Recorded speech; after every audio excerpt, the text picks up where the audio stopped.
Hey y'all, Matt Stepp with Dave Campbell's Texas Football here at Shotwell Stadium to bring you the state semifinal Friday night instant reaction. And let's get started. Let's start at the largest classification that's played tonight, move down to the lowest classification. We had 8 semifinal games played tonight, 15 tickets now been punched to AT&T Stadium for the UIL 11-man state championships. Let's start at the Ford Center in Frisco, where the Highland Park Scots on a last-second field goal knock off Denton Ryan 24-21 to advance to the 5A Division I state championship game, which we played next Saturday at 11 a.m. at AT&T Stadium. Highland Park will play the winner of tomorrow's game between Angleton and Smithson Valley, which is being played at Baylor University.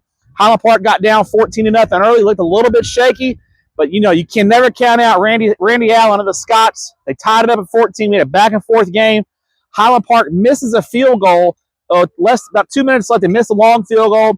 Denton Ryan goes 3 and out, leaves Highland Park too much time. The Scots go down, get a field goal to win the game, 24-21. Denton Ryan on the kickoff had a crazy lateral play. That thing lasted about a minute. One of the longest lateral plays I've ever seen. Ryan couldn't get anything done there, and Highland Park advances 24-21. Let's move down to 5A Division II, where our state championship game is now set. Let's start in the first semifinal. The South Oak Cliff Golden Bears roll past Argyle 37-3. Not surprised South Oak Cliff won, but I am surprised that they were as dominant as they were. Argyle mistakes were really the story in this football game. Argyle trailed 13-3 with less than a minute before halftime, and Coach Todd Rogers and the offense tried to get some points before halftime. Instead, they threw a pick six. Jaden Shelton picks it off, runs it back for a touchdown. Sock goes in the locker room up 20-3. Argyle fumbles the opening kickoff of the second half, sets Sock up at the short field. The Golden Bears punch it in, 27-3, and it's basically ball game at that point. You can't give Sock those kind of mistakes. South Oak Cliff right now looks like the team to beat in 5A Division II, but they're going to have a challenge next week at the state championship game against undefeated Richmond Randle out of the Houston area. Randle, with a second half surge, dominates Boerne 42-7 in a game played tonight at McLean Stadium there in Waco. The key thing here about Randle in this matchup with South Oak Cliff that I'm going to be watching next week is, can Randle's defense hang with South Oak Cliff? Randle's defense is among the best in the state. They have not allowed more than 14 points in a single game all year. They're 15-0. They have one of the top running backs in the state in Landon Williams-Callis, but the offense at times has shown inconsistency. You're going to keep an eye on that. Randle tonight, too much speed, too much physicality in the front seven for Boerne. Congrats to the Greyhounds. Great year going to the state semifinals in their first year up from Class 4A, but just ran up against a better football team in the Randle Lions. So Friday night, 7 o'clock, South Oak Cliff versus Richmond Randle. It's Dallas versus Houston. That should be a fun one at AT&T Stadium. Moving down to Class 4A, let's start right here in Abilene at Shotwell Stadium, where we had a classic tonight. Number 1 ranked Celina gets pushed by Canyon West Plains. It's a back-and-forth game. It looked like Celina was going to take control of things. They were up 28-17 in the third quarter. West Plains, scrappy, does not give up. They end up taking the lead, 36-35, with about 2.5 minutes left in the game. They left Celina too much time. Harrison Williams scores on a 22-yard touchdown run with about 1.5 minutes left in the game. And Celina hangs on for a hard-fought 43-36 win over West Plains. Congrats to the West Plains Wolves. So what a ball club out of the Panhandle.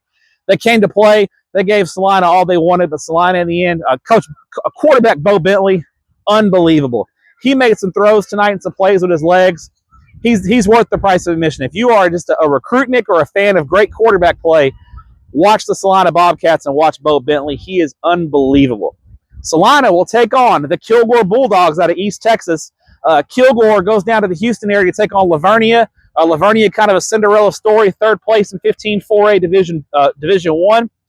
Kilgore dominates from start to finish, 38-13. Kilgore's defense, their front seven has been unbelievable all year. They got Jaden Sanders, the Michigan commit. They got a lot of other playmakers, though. Quarterback Kason Brooks is unbelievable as well.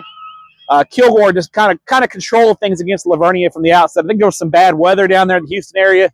Kilgore's built for that. The matchup to watch in that game Friday at 3 o'clock at AT&T Stadium will be the Kilgore front seven against the Celina offensive line and offensive weapons. It's going to be a great matchup. Kilgore versus Celina in the 4A Division I state championship. Going down to Class 3A, 4A Division II. Sorry, let's go to 4A Division II. As expected, Carthage rolls past Brock 45-17. Brock kept it interesting for a while. They cut the lead to 14 in the second half, but then Carthage does what Carthage does. They score. They get a stop and score again. 45-17, it's over. Scott Surratt, 9-0 in state championship games, going for state title number 10 this weekend.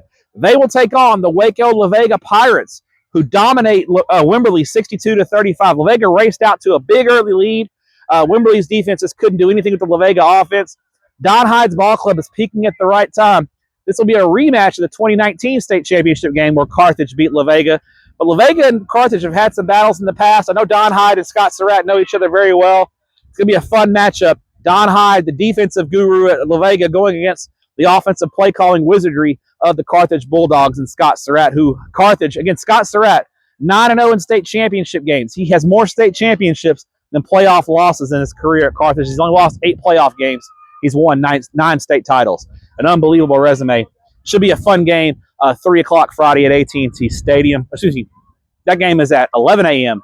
Friday at AT&T Stadium. So 3 o'clock, Kilgore, Celina. 11 a.m., Carthage versus La Vega. So East Texas, we definitely represented for those 4A games. Finally, let's go down to 3A Division II, where that state title game matchup is now set. As at 4 o'clock earlier today at Abilene Christian, I was over there. Gunter scores the game's final 25 points to knock off Wall 42-32. Wall led 32-17, and we thought Gunter was in trouble. They looked in trouble. Wall's speed gave Gunter a ton of trouble. Gunter, though, shows championship pedigree, championship medal. They go down on a 3rd and goal from the 18. Preston Tarpley throws a touchdown pass, completely flips the game around. They score, get a stop, score again. All of a sudden, we're tied at 32. Gunter, unbelievable late performance to score the game's final 25 points to knock off a really good Wall squad under first-year head coach Craig Slaughter, 42-32. Very impressed with Gunter. Their kicking game is strong with Preston Tarpley, who's also their quarterback and kicker. Gunter's got a lot of weapons, and they've got that championship DNA. You don't win. They're going for a three-peat. They've been to 9 straight state semifinals. You don't have that kind of pedigree without some championship DNA. Congrats to Jake Fazel's ball club. A great win over a really good Wall team. So they will take on the Woodville Eagles on Thursday at 3 o'clock in the 3A Division II state championship. Woodville, we talked about them last night. What a great story. Never before they've been past the second round of the playoffs in their history of their program, which goes back 100 years. They're in the state championship game taking on Gunter. It should be a lot of fun. So that'll wrap things up from here in Abilene. I'm going to make a Whataburger run. And then tomorrow morning, I'm headed to Waco for a doubleheader at Baylor. We got 5 more state semifinal games on the plate, 4 in 6A, and then 1 in 5A Division I. So stay with TexasFootball.com and Dave Campbell's Texas Football for the best Texas high school football coverage anywhere. Have a great night.